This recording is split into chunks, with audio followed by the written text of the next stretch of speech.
నిన్న బెంగళూరులో SRH verse RCB అద్భుతమైన మ్యాచ్. మనోళ్ళు ఐపీఎల్ రికార్డు దాదాపు 10 ఏళ్ల రికార్డుని బ్రేక్ చేశారని అదే దీంట్లోనే ఒక 10 రన్లు ఎక్కువ 287 కుమ్మి పడేశారు. అసలు బ్రహ్మాండంగా ఆడిపెట్టారు. అసలు హెడ్ వచ్చేసి హెడ్ హై ఎత్తి సెంచరీ కూడా కొట్టాడు. సూపర్ ఫస్ట్ సెంచరీ ఎస్ఆర్హెచ్ నుంచి ఇది. సరే అని ఊయమ సమర్థ్ ఎందుకురా అనుకున్నప్పుడు వాడు కూడా బ్రహ్మాండంగానే ఆడాడు. Almost all 370 strike rate. Least strike rate ఎవరు అంటే మన Sharma 150 least strike rate, 370 highest. కుమ్మి పాడుదుబ్బారు అసలు బ్రహ్మాండం. Highest number of sixers 22 sixers కొట్టారు.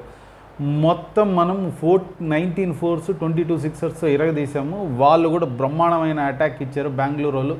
వికెట్లు పడిపోయినందువల్ల కొద్దిగా ఎస్తక్కుపోయారు, కానీ డీకే అయితే సంపి పెట్టాడు. సూపర్ మ్యాచ్ ఇది.